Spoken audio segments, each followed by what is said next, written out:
Kauban na to si Jimry, ang kinakusgang taga-PMI niya. Mga itong gigamang taga-video. Mag-unbox na karon sa akong gi-order nga heater. Kay ang gigamit ng pang-init kadto ang rice cooker tawon. Grabe dugaya ang init. Dugay tayo makakape. Kare basin dali na mo kape. Dali ta ka kape eh. Uy, naman gipatabal si Shopee, Jim. Nay pa sa man. Unsay sayop ni ini. Kabantay ka? Kaklaro ka na ako. Unsay. Le sayop te. Unsay sayop ni ini. Sama ni si Shopee nga. Pangutana mo. Kita may pangutan-on, imbis tayo kita yung order. Imbis kita yung mangutana. Kabantay ka? Kabantay ka? Wa kabantay ang Shopee ra. Kabantay Shopee. Unsay sayop ni ini.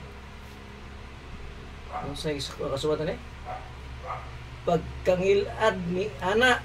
Os. Comex na. Nay pataban Comex. Ay, Comex. Pagkangilad ni ana, pa to tanawa.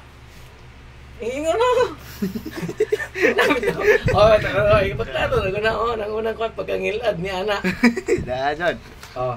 Mga heater. Excited din mga briyan. Kita ba kayo diha, Jem? Klaro kayo. Kabantay ka? Kabantay ay.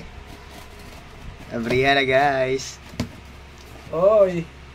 Murag bali ni pag-abli da. Kay murag lubot mo sa Basi rice cooker re. Di all purpose ni Sim. May kagana na ani sa kuan sa mga review ani. Pwede ta magdungagan eh. Pwede lutuan. Pwede sugbaan, pwede kilawan, pwede initan, tatanan. Oh. Pwede ano bitong init-inito ng mga sobrang sudan. Bingka, pwede ta bingka na. Bingka puto, puto maya, uban pa. Lutuan o kana noodles. Okay siya. Pwede sabuan. Okay kayo guys oh. Gamay lang. Lutuag instant noodles, pwede. Okay kayo. Okay no? Pakita ang takob. Yan takot. Dito ipakita ang brand kay bawal na mabanta na ni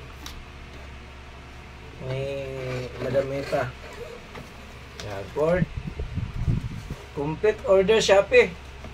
Good job Shopee.